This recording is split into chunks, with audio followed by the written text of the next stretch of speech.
Everybody. This is the PDA Massachusetts statewide um, chapter meeting. Well, great that everybody could join us. If you put your name and where you're from in the chat, this was originally going to be for Massachusetts, but is now a nationwide meeting. We're glad everybody could join us. And we get people from California and Florida, and we're hopefully it's a little warmer than it is here, where we are filled with snow and ice out here in Massachusetts. Lauren from Rhode Island, I imagine you're freezing as well as the rest of us. So welcome again, everybody. We've got all kinds of folks joining us from all over the country. My good friend Helen from Pownell, Vermont's here. Welcome, Helen. Nice to see your name, if not you. Grand Rapids, Michigan. Fred from Massachusetts. Michelle from Dalton. Great to see you, Michelle. Saw you out on Park Square on Sunday. So it was great to see everybody coming in here. This is just fabulous. It's our first statewide meetings for 2026. Everything's kind of changed over the last year, as we all know, and we're just trying to get everybody together. Indiana, Chicago, Maureen, great to have you with us. Larry from West Chesterfield, nice to see you again, Larry. Saw you again out on Park Square in Pittsfield on Sunday. People from New York, Virginia, New York City, Pennsylvania, West Virginia. Wow, this is great. Washington State. And people from Massachusetts. We're hoping to get people from Massachusetts to meet on a regular basis as we move forward into 2026 to try to support some of our progressive candidates as we're coming in here. Martin, nice to see your name, even though we're just blacking everybody's picture out for security reasons. But it's just great to see all the people coming in from everywhere. We're almost to 200 people so far. We're moving this thing forward as a statewide basis, where we've been meeting in CD1 and 2 for a while. Meg from Pittsfield. Meg, good to see you. I know we've been working together for Jeremy Whalen, so it's great to have you on the call today. Frank, good to see you. Your name out here too from Pittsfield. The idea is to hopefully we're going to come together as a group from all over the country, and then the idea is to expand into the eastern part of Massachusetts as we move forward. We'll be getting started a little after another couple of minutes as people are coming in here. Jim will be on. He's got stuff to do tonight, so he'll be on for probably a good half hour or so. He'll talk for a while, take Q&A, and then after he's done, Alan Minsky, our executive director, is out in California, will make some comments, and then our good friend Mike Fox from Florida as well. So we'll give it another couple of minutes, another minute or so, and then I'll start. But it's just great to have everybody here. PDA is all about joining and coming together. And as Mike Fox would say, reveling in the fact that we're all together with people who get it. So it's really great to have all you folks coming in here. Pat from Wyoming, people from California. Hi, Lori from Amherst. Good to see you. Hopefully you'll come to our next meeting in February. And Heather from Baltimore.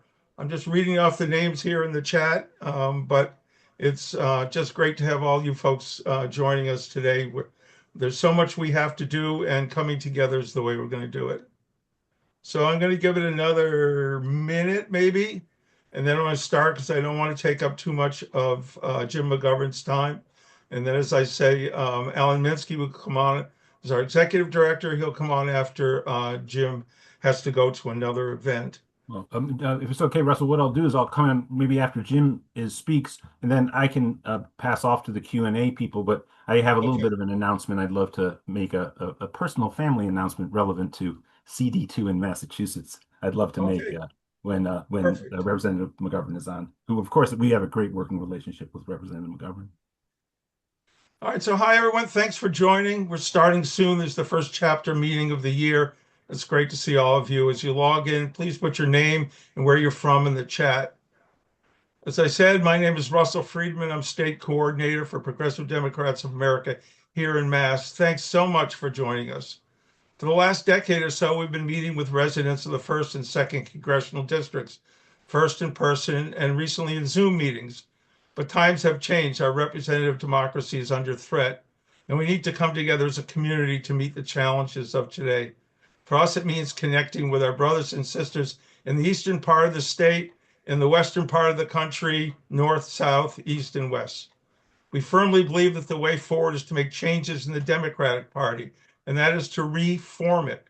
We must elect forward-looking progressives to Congress.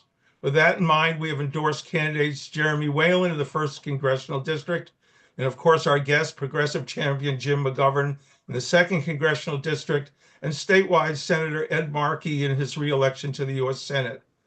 But there are other contested races back eastern part of the state in CD6, Moulton's district, CD8, Lynch's district. We need progressive challengers. And there are conservative members in other districts in Massachusetts. Of the 9 members of Congress, only 4 have signed on to our foundation issue of single payer, enhanced Medicare for all. And of course, this is PDA. When we endorse, we work. I will not forget the Sunday morning 7 a.m. phone call from PDA founder Tim Carpenter years ago. Come pick me up. Meet Les and Susie in Goshen on the way. We've got to go help McGovern. We were in Worcester before noon, spent the afternoon on the phones. Now our phone team, led by PDA Associate Director of Operations Mike Fox in Florida, is doing the same thing. As Mike would say, we need time and treasure, time on the phones and treasure in campaign accounts. As usual, we're asking for solidarity, a few bucks or lots of them. By Zoom fees, campaign literature, campaign staff salaries. Mike has put the Act Blue link in the chat. Any donation can be split between the McGovern campaign and PDA. All are most welcome. To that end, I hope that after this Russell, call... I just want to interrupt for a second. Yeah. The congressman has joined us. Oh, good. I'll be done in a minute or two. And to this end, I'm hoping that Massachusetts progressives will join us for our monthly statewide Zoom chapter call. The next one is February 9th. Contact Susan Siegel to make sure you get the Zoom link. Her email is in the chat. That being said, we hope this can be a template for other PDA chapters to invite their progressive champions to have a dialogue with their PDA community. PDA has always believed in the inside-outside strategy of founder Tim Carpenter, groups of the outside activists working with progressive members of the government to move our country forward. So we have candidates in our state party that we need to deal with, and we need progressive allies across the country to join us, and together we will do it. As I said, these are extraordinary times, and we feel that we must expand, and what better way to start than to spend part of our evening with Congressman Jim McGovern. Congressman McGovern is a longtime ally, friend, and member of the PDA Advisory Board. We've come together to respond in the streets, on the phones, with letters to editors, marching with bullhorns and drums, with signs, emotion, and raised fists. But that is only half of the story. We need leaders in government to amplify our voices and fight for change. Congressman McGovern has been one of those leaders who gives me hope and resolve. From issues like hunger and medical care, war and peace, Jim has been our progressive champion in Washington, and it gives me great pleasure to welcome our Massachusetts progressive hero, Jim McGovern. Welcome again to your PDA family, Jim. It's great to see you. Well, it's great to be with you. There's been some issues with the internet today. I don't know whether you experienced it, but I'm glad to be connected. I apologize to be talking to you while I'm walking, but I'm on my way to a different event. But it's great to be with you, and thank you for that generous introduction. But I want you to know how much I appreciate all of you and how much hope you give me. Look, I'll just say briefly, and then I'm happy to engage in conversation. But in all my lifetime, I have never felt that this country is closer to one-man rule than I do right now. And we have a Congress run by Republicans who are too afraid of Trump, who are too timid, who are basically complicit in neutering Congress. The checks and balances that we're all, hoping will kind of keep us from moving in an authoritarian direction are not working because the people they are not living up to the promise of this country. And it is really really frightening to me. And whether it's on war powers, I mean, just Congress, the House and the Senate just roll over and basically say to the president, do whatever you want, don't have to seek authorization on tariffs, on even on government spending. The president is not respecting that Congress has the power of the purse and is basically, punishing blue states because he doesn't like the way we vote. This is a really challenging time. But let me just say one thing about war powers. I had a war powers resolution uh, that we debated and voted on shortly before the holiday recess, and it came within 2 votes of passing. We had some absences, and 2 Democrats didn't vote the right way. And I was told by people, oh, he'll never do anything in Venezuela. He's all talk and no action. Well, over the holidays, he did. And this is not about drugs. It's not about democracy or human rights. I mean, he's, basically replacing one dictator with another. Um, it's about oil. It's about money. It's about enriching himself and his friends. He notified oil executives about what he was doing before he notified Congress. That's kind of where his focus was. And now he says we're going to run the country, for the foreseeable future, for many years, he said. Those are his words. How do you do that without boots in the ground? And I don't want American men and women in our military to have to put their lives on the line for oil. We've seen this movie before. So I've introduced another war powers resolution, a privilege resolution, which should be ripe on the 22nd of this month, next week. And unfortunately, the Senate just lost their war powers resolution by 1 vote. I'm hoping that we might be able to pull off an upset here. I have 2 Republicans that tell me that they'll vote with me, and the Democrats that were wobbly, I think we have them on board now.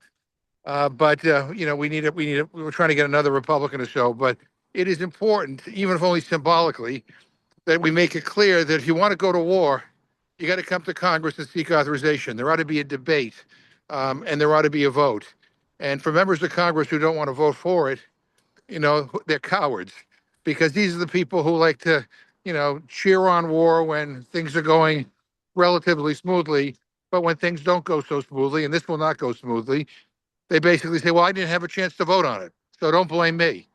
They've had 2 chances to vote on it. They did right before Christmas, and they're going to do so again next week. So to the extent you have friends in other states, have them call their members of Congress and tell them to vote for the McGovern War Powers Resolution that will come up on the 22nd. I think it's really, really important. And it's a way for us to show that we're not just potted plants. But anyway, there's so much to talk about. And rather than me just ramble on, I'm happy to open this up and have a discussion. Okay. Thanks, Congressman. I think Alan wanted to say something, and then we'll go right into the Q&A. Alan? Terrific. And maybe Susan, you can follow me, or is that okay, Susan? That's fine. Perfect. Okay, great. Well, Alan Minsky here, Executive Director, Progressive Democrats of America. Hey, Hi, nice to see Representative. Well, first of all, I do want to say, and I shared this with the folks a few minutes ago, I'm very happy that you will be my daughter's congressman, as she is going to be attending Hampshire College in the fall. Wonderful. Yeah, just a few feet into your district, but we are thrilled about that. Well, And it's funny you should say that. I just gave a speech on arms control on the House floor and quoted a professor from Hampshire College who wrote an enlightening piece on the need for us to re-engage on arms control. So anyway, it's a great school. Thank you very much. We are thrilled about it, and the whole college consortium there. And I do want to let you know, too, that in coordination with Roots Action, one of our people on Capitol Hill, Sam Rosendahl, was meeting with offices up on Capitol Hill about the McGovern War Powers Resolution just today, and I just spoke to him. And he's confident, like you are, that could win in the House. And then, I want to ask to another subject, just your guidance around the call that the Congressional Progressive Caucus made, and also Chris Murphy in the Senate made around supporting a government shutdown in light of the funding of ICE and the fight to how do you see that happening? Do you think it's possible that a call to not to cut back on funding for ICE could be part of what the Democrats call for in terms of, as we approach the next very upcoming soon, a potential government shutdown? Well, yeah. First of all, I mean, we shouldn't be voting for any more money for ICE, number one. And by the way, the Republicans are in charge. It's their job to be able to pass their appropriations bills. And if they want our support, then they have to work with us and we have to come to some sort of accommodation. I mean, my position is that we should abolish ICE. Because I've said that for years now. And now we have this, masked, armed, like militia that is going after not only immigrants, but anybody, who looks like an immigrant. And now even 37-year-old white mothers who, have did nothing to provoke ICE, and she ends up with 3 bullets in her head. So, but I think we should. I really do think it's important for us to hold the line. Now you need to understand one thing. When the Republicans passed their big ugly bill, they actually put a whole bunch of money in there for ICE. And so what you're going to hear from the people who are saying, well, we need to go along to get along here, is that ICE will be funded anyway, because of what Congress already did, and that that agencies like FEMA and others that fall under that category will not be. And my view is that there's still ICE funding in this new appropriations bill that may come up next week. And this I don't know how we can just go along to get along. I really don't. I just don't. So I support your call. I can't support anything that has any ICE money in after what's gone on. And by the way, I think what you see in Minnesota, which is now the surge of ICE, I think you're going to see in Massachusetts. I hate to say. Well, thank you for your guidance on that. And yes, we will take a strong stand for sure on that position. And Susan Siegel from PDA Massachusetts, please. Thank you. Thanks. Hi, I'm Susan Siegel, and I am chair for Chapter 2 and Jim McGovern's district. So we love you, and we're happy that you're here. We're going to ask people to raise their hands if you have a question, and keep it to a limit of 30 seconds because Jim's time is very valuable, and we have almost 300 people on this call. Oh, boy. So, yeah. So if you want to do that, we can get going. 30 seconds, and we'll start looking at, I guess, the first one. Let's go to Carly. You have 25 seconds to say your question. Hi there. I'm going to cut to the chase. Yep. I know you're big on SNAP and food insecurity / waste management, but do monetary donations to food banks actually work? Because I've made a habit of donating 5% of my sales from my craft fairs to my local food pantry, because I can't expect people to buy gourmet desserts from me when they're struggling to get food on their own table. Yeah. The answer to that is yes. I mean, SNAP, by the way, as it is right now, is an inadequate benefit. It's on average about a little over $2 per person per meal when it's all said and done. And we have some incredible food banks in Massachusetts and throughout New England, and some that are doing some really creative food as medicine types of initiatives, and again, providing people with not just food, but with really good food. So the answer to that is yes. Okay, next person. Chevy, why don't you go next? Where are you from? And 30 seconds for your question, please. Yes, can you hear me? Yes. So, Jim, I met you on the march from Springfield to Northampton for the food bank. Thank you for doing that. Yes, and the question is quick and easy, I think. How do we convince progressives to win the election first and support whichever candidate we put up for the Democratic Party, and then, so to speak, divide the spoils later and figure it out later on the basis of their support? I don't think that Gore and Hillary should have lost. Maybe not. I'm with you. I agree. Look, I mean, my view is that there are primaries, and you fight for who you believe in, and when the primary is over, we come together and we elect that person. Look, it does matter who's in charge, and we can argue over whether the Democratic establishment is too timid. I think it probably is, and needs to do more.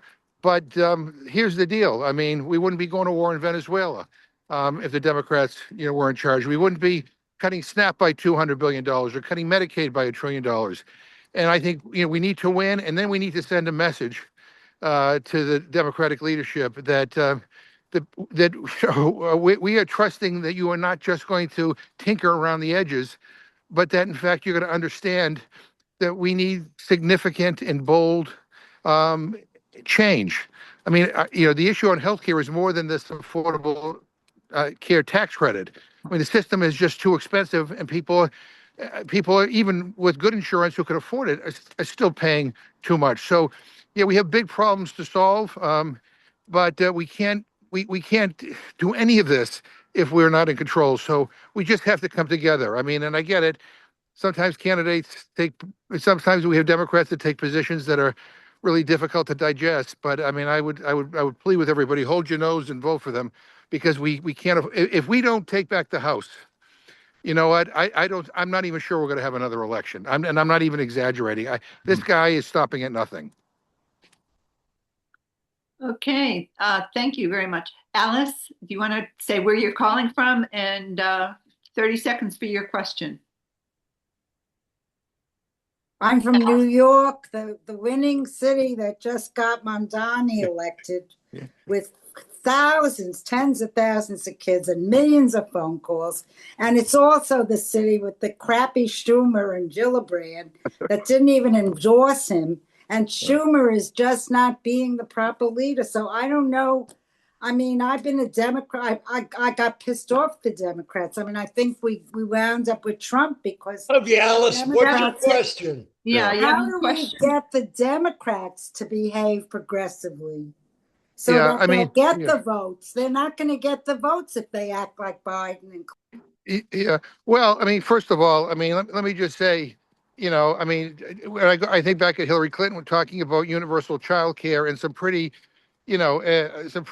substantial improvements to, what we have right now in this country. I mean, yeah, it wasn't everything, but we were moving in the right direction. And look, I don't object to tough love, I mean, and, I mean, we have to go visit, Democrats, who are, in office right now, who are not living up to our expectations, and saying, hey, look, I mean, I'm giving you another chance here.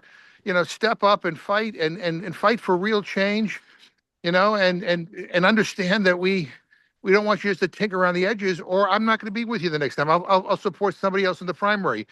But look, I can't do oversight hearings, on Trump's corruption in the minority.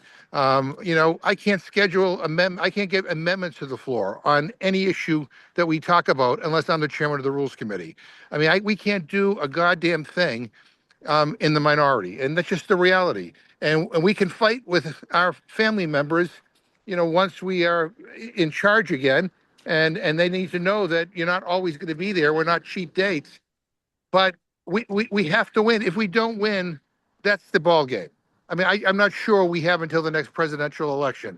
I'm not sure, as I said before, whether there will be another election. Trump is trying to rig the current election right now by doing late time redistricting in Florida. They're doing everything they can to suppress the vote. They're even trying to take away mail voting. So, the stakes have never been higher. This is literally about whether we have a democracy left at this point. So I get it. I'm frustrated too. I'm frustrated by the timidity of some of our leaders, but let's win, and then we can kick them in the ass and get them to do more. Okay, thanks. Timothy, you're up. Where are you from? And 30 seconds for your question to the congressman. Okay, yes, I listened to an analysis by Alistair Crook that basically that showed that the protests in Iran were orchestrated by MI6, CIA, Mossad, and a lead up to an invasion of Iran. Is there anything the War Powers Act can do to stop this invasion of Iran that's been planned for quite some time? Yeah. So the only way we can invoke a war powers resolution is if we can't do it preventively. We can only do it once he starts something. And so, if he starts bombing Iran, then I think we have an opportunity to introduce a war powers resolution, to have a debate and a vote up or down on whether he's authorized to to continue that. I mean, those are the rules. I mean, if we were in charge, we could schedule something in a nanosecond, but we're not. I would just also say one thing, and I say this as somebody who strongly opposes what he did in Venezuela and would strongly oppose bombing Iran right now. We also have to be on record as understanding that, Maduro did not respect the human rights of the Venezuelan people. I mean, the International Criminal Court, which is not a New York City court, has a case against him. And the current leadership in Iran is not very kind to people who dissent. And I think as we make the case against war and about that we are not the ones responsible for regime change, we have to acknowledge that some of these people are not good people. And I would also take this opportunity to make the argument that, that what we saw on the streets of Minneapolis, the shooting of this 37-year-old mother, if that had happened in Iran or if that had happened in Venezuela, this president would be screaming his head off. So, human rights, we have to care about it halfway around the world. We also have to care about human rights halfway down the block. And we have a White House that is violating the human rights of everyday Americans, not respecting the law. I mean, they're going door to door in Minneapolis and to house without warrants and telling people to go shove it when they ask for the warrant. So, I mean, but anyway, I just point that out. I chair the Human Rights Commission as well, and human rights is a passion of mine. And I believe everybody, no matter where they live, ought to not be persecuted because of what they say or what they believe. Yeah, I believe all of those issues need to be looked into more deeply. Yeah, I'm with you. All right, thank you. Let's go to Sharon. Abro, you want to? One second, Susan. Go ahead. Sharon, there is Sharon. Yeah. Boom. You should be able to unmute, Sharon. Yeah, thank you very much. Hi, thank you, Representative. I wanted to ask you, are you familiar with the concept of regenerative economics? And this is something that, as our society is and our economy are crumbling, this is something that we can have really prepared to go to catch everyone as we're falling. Regenerative economics. John Fullerton is an author who just came out with a new book on this, and he lives in Connecticut. You might be able to meet with him. Well, I will Google him and Google regenerative economics. I mean, I think, we're neglecting our country, and I just gave a speech on arms control on the House floor about the fact that the START treaty is about to expire, and we need to extend it. But I said, it's funny, when it comes to bombs, we never have a problem finding the money. When it comes to healthcare or rebuilding our infrastructure or investing in small business or housing or making sure people get fed, we're told we're broke. I don't quite get it. And again, I mean, the whole purpose of I think that, I mean, when I think of what the purpose of government, it's about making sure that we can uplift everybody. And we're so far away from that right now. But I will Google the regenerative economics concept, and I appreciate that. Well, thank you. Let's go to Brian. You want to unmute, Brian, and where are you from? And 30 seconds for your question for the congressman.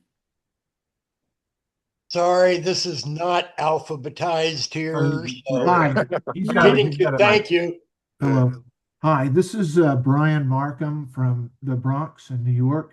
Hey. And I was wondering about your campaign to end hunger. Yeah. How do we craft a message that makes it clear that hunger or food should be a right, just like healthcare, and definitely drawing attention to the fact that the least of these in our country are not eating, the elderly and the sick. Right. Yeah, no, I agree. Food is a fundamental human right, and we've been, every week I do an End Hunger Now speech on the House floor. When I was the chairman of the Rules Committee, we did hearings all across the country, including some in New York, and tomorrow in Massachusetts, and Friday in Massachusetts, I'm kicking off a statewide tour throughout the state to talk about hunger and what works and what we need to do. Look, what I tell my Republican friends is that hunger is costly. Kids who go to school hungry don't learn. We all pay a price for that. Pregnant mothers who don't have access to good nutrition, oftentimes give birth to unhealthy kids. There's a cost to that. Workers who are hungry are less productive in the workplace. I mean, people who don't have access to nutritious food end up with this whole myriad of healthcare problems, which is all costly, and everybody pays for that. So if you're not moved by the moral argument to feed the hungry, and you're selfish and all you care about is yourself, you ought to be a champion of this issue. And it used to be a bipartisan issue. I mean, George McGovern and Bob Dole used to be the leaders on this, and now it has been turned into a wedge issue. I mean, the misinformation out there on SNAP, the misinformation about there, who needs food benefits, is just unconscionable. And I just want to let you know this, of people who are able-bodied who can work, the overwhelming majority work, and they earn so little.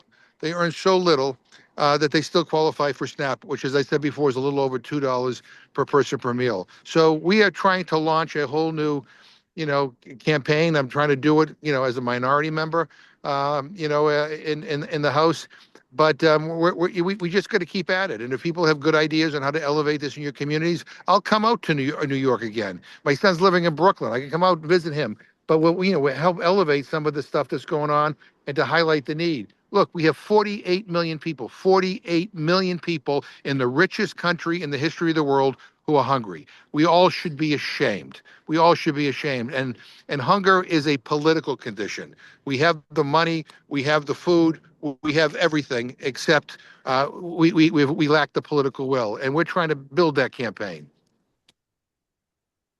Okay, thanks. I'd like to go to somebody from District 2, from your district. Sure. Molly Cantor, do you want to unmute and tell us where you're from and what question you have? Molly? Hold on. I think we lost her. Trying to find her to unmute her. She was there. Yeah, she's in our district. So I thought, in the meanwhile, maybe we'll go to Jackie Apple from the Cape. You want to unmute Jackie? Actually, Susan, it's Molly. He just unmuted me. Okay. I'm sorry. I'm actually right on the edge of I'm in Neil's district. I'm Charlemont, but I'll have a question for you anyway. Yeah, sure. Because I think you're great. But I'm just wondering, with everything that's happening with the administration and everything, it's like we're squirrels in a dog in a bounce house full of squirrels. I feel like over there, and I'm wondering what you think are some of the most effective things that we can be doing as citizens to try to stop what's happening, and just how can we be most effective with the energy we've got? Yeah. So I think the first thing is not to get overwhelmed. And I think there's a deliberate tactic by this administration, to shock us every single day so that we can't keep up with everything.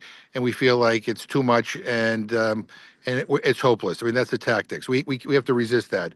Two, we just got to show up to things. I mean, showing up to protest, doing phone banking for candidates that you care about, showing solidarity with our fellow citizens in Minneapolis. I mean, whatever, even if it's just holding a sign on the corner of a street corner, all of that helps. We all have, social media. Even if you have 5 followers, make sure you're posting about your opinions and helping people, understand, what's happening here, because, we have to remind people that 99.9% of the stuff that comes out of this man's mouth, who's living in the White House right now, is bullshit. I mean, they're lies. This guy is the master of deception. And look, I was a history major in college. And, I remember, when I was reading about Germany prior to World War II, I mean, I read all the texts. And I just never quite understood how that happened. Like, how could people who were educated, who were cultured, who seemed to have a worldly view, how could they fall for all this? And you know what? At my age now, it's 66, I'm sorry. I'm beginning to, I'm understanding it like I never did before, because it's working here. Let's find a scapegoat. Let's blame immigrants for everything. Let's blame them for the fact that you can't afford, your groceries. Let's pick on the trans community. We need another scapegoat to be able to distract from the real problems in this country. Let's make enemies of our allies. And that's what's happening right now. Let's start a war so that you won't think about the fact that you're paying so much for your electricity bills or your gas bills. This is exactly what Trump is doing. And in the meantime, he's basically taking away your civil rights and your civil liberties. Look, people are being jailed. People are being called out because of what they say. I just read an article about a college in Texas that had to cancel a course on Plato because it didn't conform with what the administration's executive order was on what we should be teaching in our colleges and universities. We have communities that are banning books. I mean, this is crazy, and it's happening now, and it's happening very quickly. And so, I mean, there's not one thing to do. Whatever you can do, but just don't be silent. And and call-in radio shows, organizing, all that stuff. I think is really, really important. Thank you. Yeah. We have one or two more. Okay. All right. Augustine, Okay. do we have enough time for Yeah. another? We'll do two more. Okay. Augustine, you want to unmute? Augustine? Here we go. Okay. Hello, Jim McGovern. This is Augustine, Varial from Texas. Yeah, so I'd like to speak to you today on behalf of the essential intersection of health and human rights. Yep. and people with disabilities. See, as we look towards the future of our common unity, well-being, how do you plan to integrate mental health and support directly into public health and to ensure that disability rights are protected and fully accessible? Well, we need to fully fund our healthcare system, including investing in medical research. Secondly, we got to fix the system where if you need, to talk to somebody because you're dealing with mental health issues, that they tell you, I can schedule something in a year from now. I mean, we need to figure out how to make sure that we have enough medical professionals in whatever field so that people have immediate access, and we need to make everything affordable. I believe in Medicare for all, but if you can't get Medicare for all, how about a public option in the Affordable Care Act? We tried to get that originally, and we couldn't do it because we had a couple of Democrats that screwed it up, quite frankly. But I mean, we spend more on healthcare than any other country in the world, and we have some of the worst results. If you're rich and you're well connected, you get whatever you want. But everybody else is getting screwed. And when I say everybody else, I'm not just talking about low income people. I'm talking about people in the middle. I'm talking about working people, who think they have health care until they get sick. Look, I know something about this issue. I mean, I just recently lost my 23-year-old daughter in April, who had been battling with cancer and a whole bunch of other issues. And, we have good insurance. She was in a clinical trial. It was still incredibly expensive because we had to travel to New York City every 3 months for her to get the support she needed. I don't know how other families do it, right? Nobody should have to worry about this stuff. Whatever you need, you should get. We spend enough money on it. Maybe let's spend a little less on bombs, a little less on the Pentagon, and we can spend more on healthcare. Thank you. One more, Nancy Merritt. You're up there. You want to unmute? Yes. Hi, Congressman McGovern. I wanted to thank you and Cindy Buell for your longtime support of the Department of Peace Building bill. And I wanted to ask you, I worked with Pat Simon from Massachusetts on this. Yeah, and let you know she's in declining health. And, I'm sorry to hear that. Yeah. You should know that Cindy just recently retired too. So I didn't realize but she still that. emails me 9 times a day. Very good. What I wanted to ask is, we're being bombarded by so many things. How do you prioritize and keep balance on what to focus on, and what is your recommendation to us? Yeah, I mean, that's a hard question to answer because there's so much coming at us. I mean, look, I'm forced to deal with different issues every day that the Republicans bring up. So, I mean, I have to respond to what they bring up. But my focus, I mean, at the end of the day is, on the issue of affordability and on the issue of things like healthcare security and food security. I mean, when I think of our country, I would like to think, we're dedicated to making sure everybody has, access to good, nutritious food, and they have good health care. They have access to good housing. I mean, I'm looking at what can I fight for that helps improve the lives of some of the people that I represent. And, that's kind of, how I come at the issue. It's like, is this helping anybody, or is this enriching somebody who's already rich? And I got to tell you right, I'll end with this. Just one other issue that we need to deal with if we can ever get control of this Congress again. We need to figure out a way to take the money out of our political system. We need campaign finance reform. I'm going to tell you, there are a lot of people who either consciously or subconsciously vote in ways that are against the interests of regular people because they're somehow worried about getting a contribution or multiple contributions from some big special interest. The reason why we're in war in Venezuela today is because the oil companies donated very, very generously to Donald Trump's campaign. And this is payback. This is payback. That's not the way this system is supposed to work. And just because you're rich or you're Elon Musk doesn't mean you should, get favoritism. Everybody in this country, should be treated the same. And so I would urge that after the election, we put that on the agenda, because you shouldn't have to raise millions of dollars to run for Congress. But unfortunately, now we have some races that are tens of millions of dollars to run for the United States House of Representatives.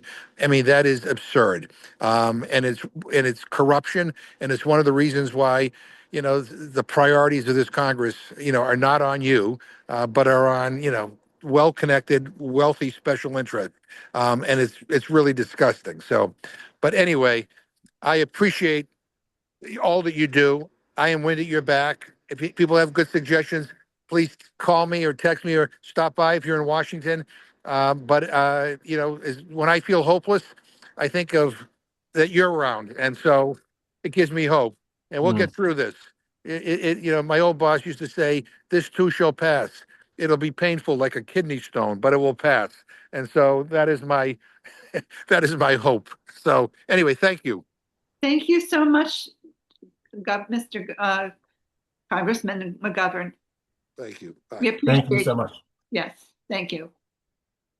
Ellen, do you want to? Oh no, that's just beautiful. I mean, what an exemplary congressperson and public servant, and everybody who's on this call right now. I mean, I think what you just exhibited was obviously in the context, the real world context of the crises, multi-layered crises that we're living through. That is an exceptional congressperson, and his framing for what his priorities are that which we would hope to see in congressional district across the country. And again, if Jim McGovern could be delivered unto district upon district upon district, as such, and imagine a Jim McGovern, a congressperson. Obviously, there's a lot of necessity for gender and diversity and ethnic diversity across the country. So matching the constituency of each district, I think that is the congressperson that 90% of the people across this country want right now.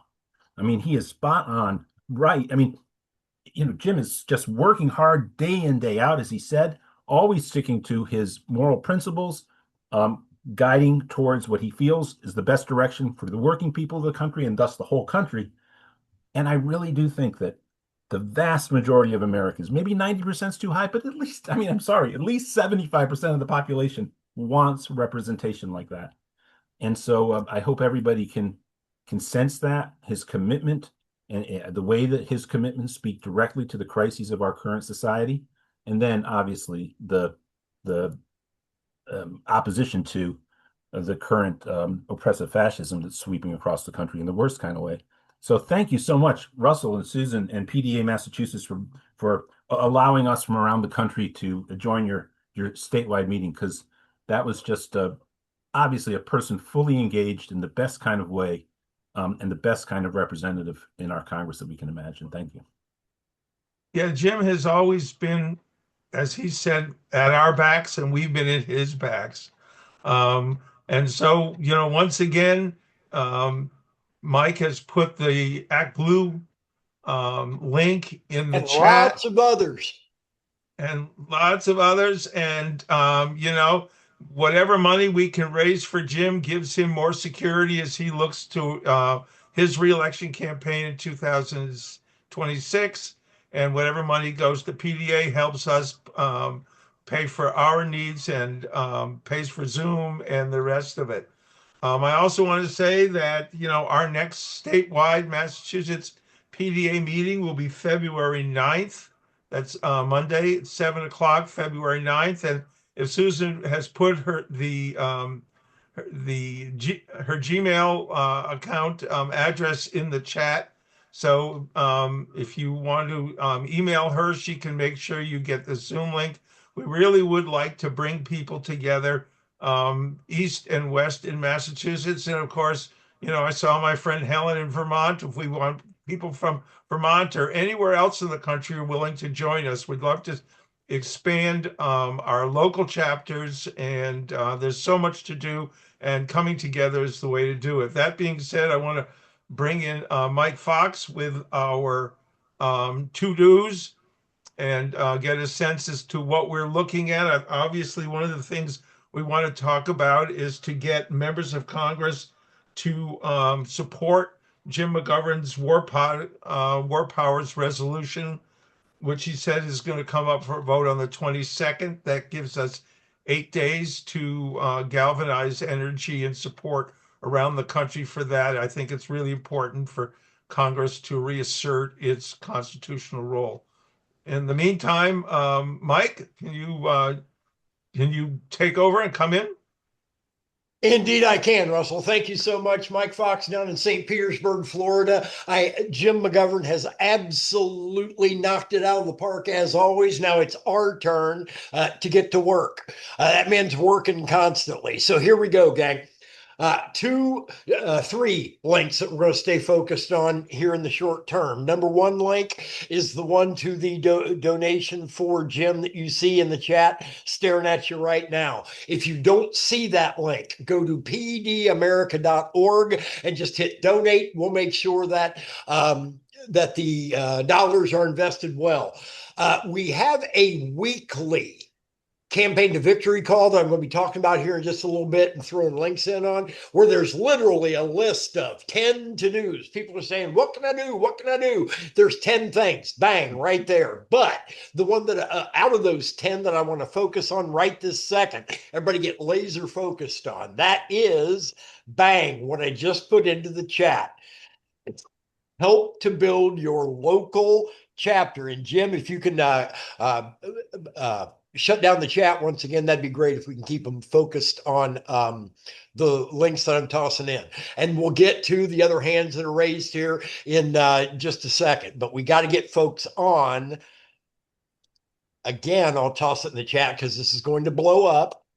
Bang. That doc that you see right there in the chat.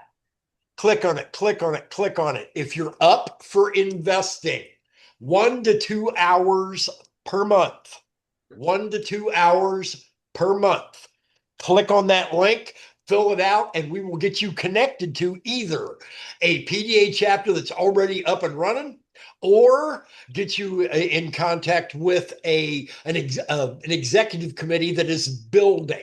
Our rules at PDA are we need to find 5 people who'll stand up, take specific roles, and bang, you've got your local chapter there. For Massachusetts folks, make sure you pile on that monthly call that Russell and Susan are talking about next month. And we're going to be re-energizing throughout the state there. But bottom line, there is the doc. We are looking for, we would consider this call a success. If we get, let's call it, we got 219 people on the call. If 200 of them were to fill that out and get involved locally, okay? So that's our time to do. Our treasure to do is drop a couple dollars into the tip jar if you can. Now, the to-do list in general that I just mentioned, here it comes, here it comes, here it comes. We got 10 to-dos there, including doing outreach to your congresspeople. Bang, there's the to-do list. It is updated regularly. It's a dynamic document. You can bookmark it. And ta-da, you'll always have something productive to be doing right there, okay?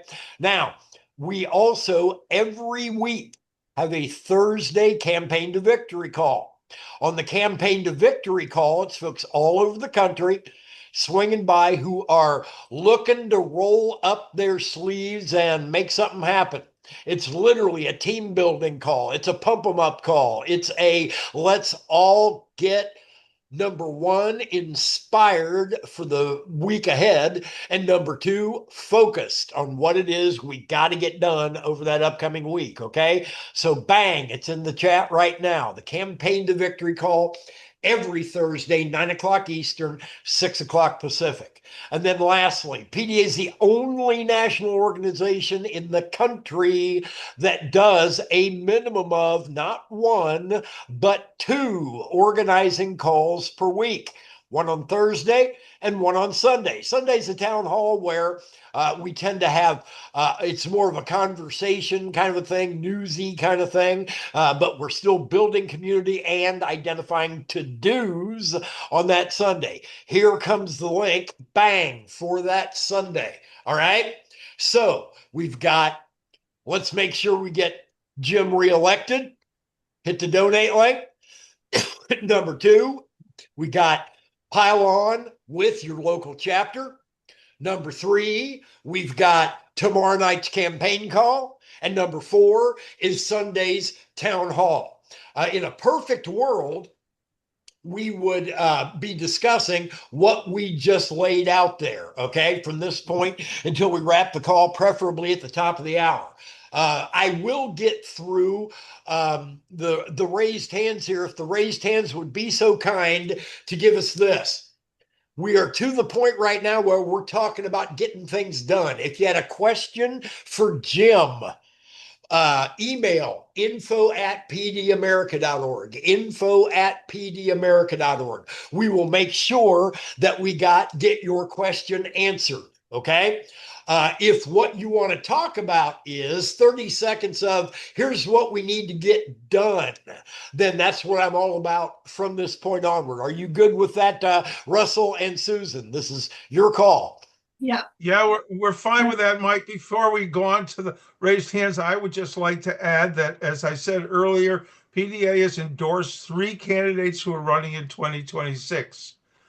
Jeremy Whalen is CD1, Jim McGovern in CD2, and Ed Markey statewide. Ed Markey is being outraised by Moulton.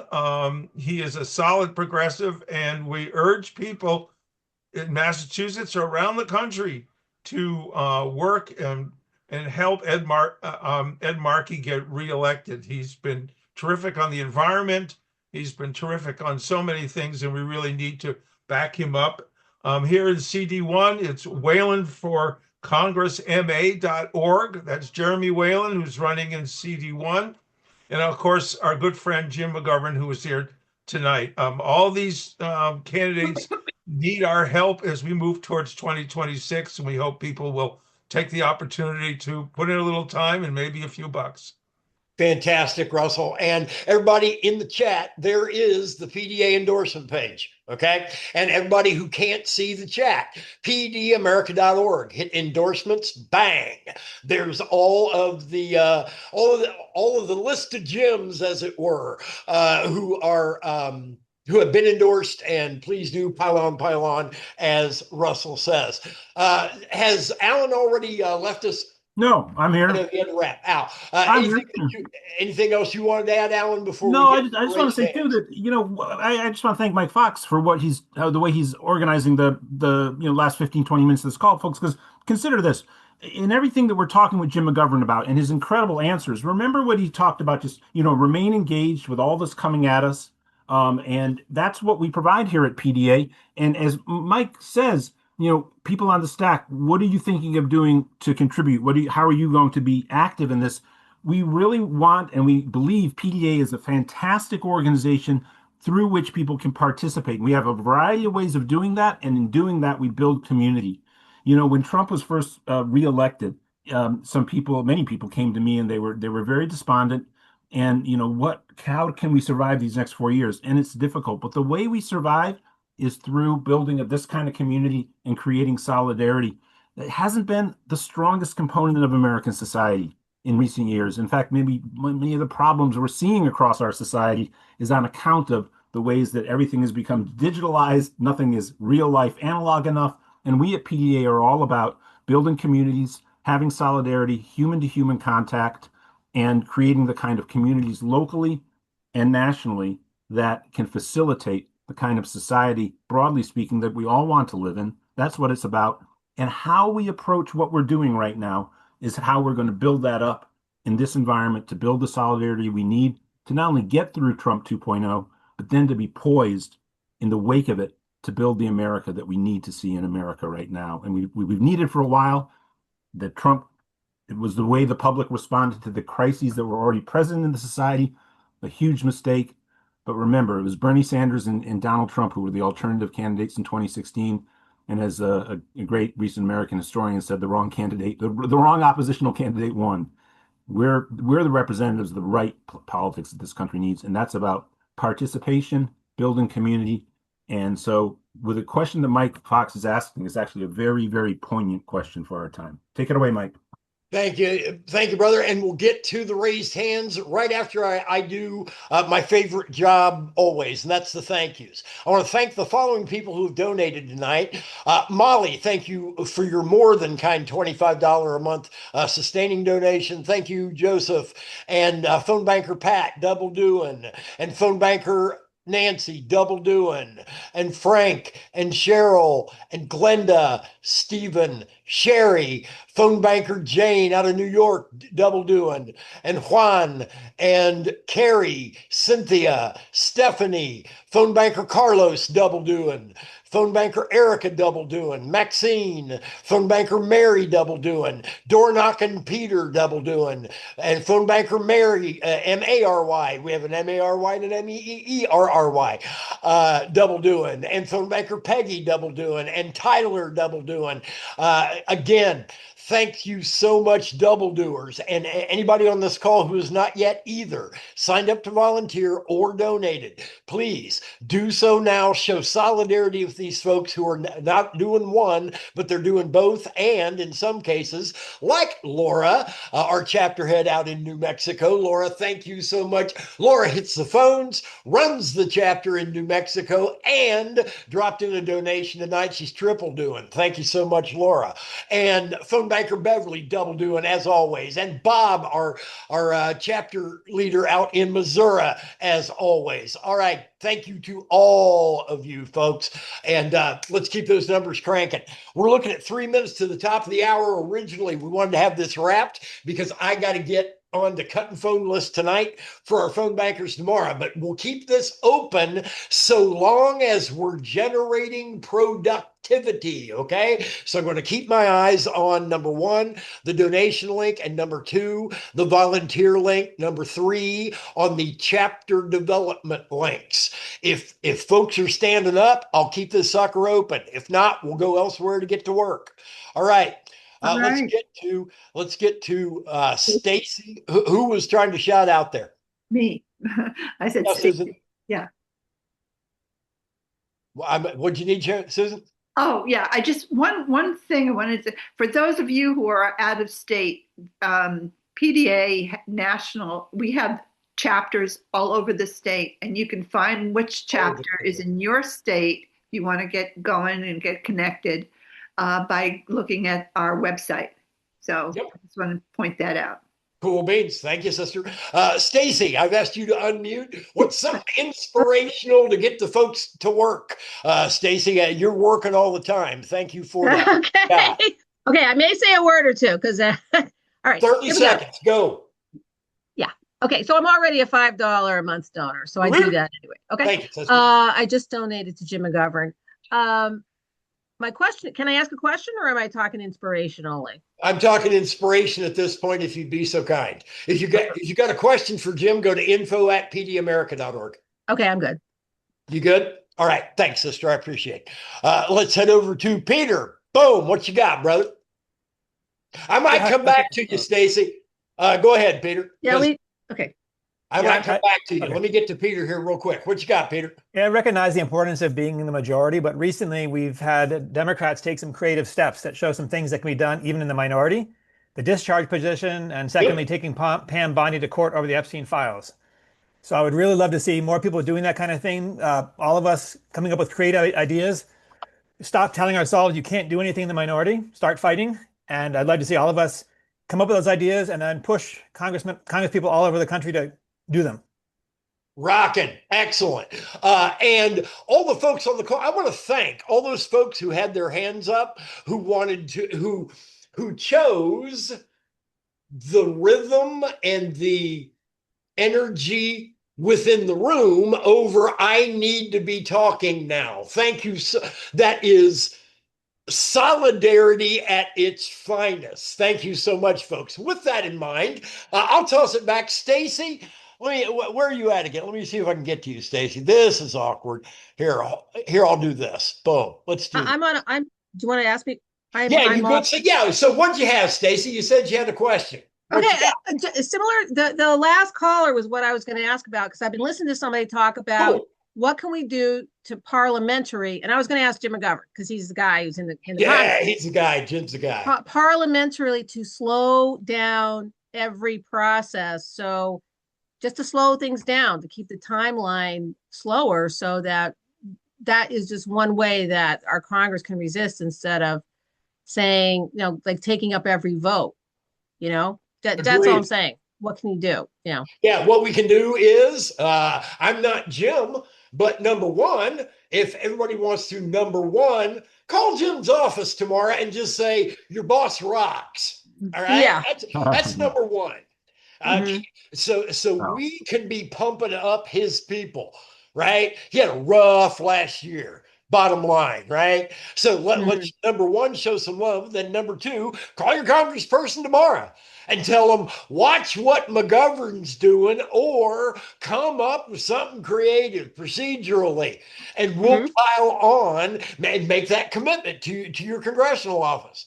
Right? Let them know. If you guys are in on something like that, I'll be more than happy to let all my people know about it. Just pile on it that way. Okay. I think one of the things we can all do is call every member of Congress, especially every Democrat, and get them to vote for this War Powers Act on the 22nd. I think that should be a major push. Any Democrat who won't vote for it should be primaried, but that's just me. But I think that it is something that we should make a major push around the country to support, is those War Powers Act. Amen. Alan Minsky. Yeah, and I would concur with that. And in fact, if you could maybe do that, and one of the things Jim McGovern told me, of course, is constituent for everybody who's not in McGovern's district. Contact your congressperson to get constituents themselves to be doing the calls into their Congress people and ask for meetings. Nothing is more powerful. It's really the sort of latent power that can negate it's so not practiced that it could actually negate the power of money, which is so distorting our political system. If we could get armies of constituents mobilized to meet with their congresspeople and then to create media around their calls for their congressperson to act within their localities. So yes, support Jim's bill. And I got to run, everybody. So thank you, Russell. Thank you, Susan. Thank you, Representative McGovern, Jim Langford, everybody on the staff here, and Mike Fox, of course. Thank you all.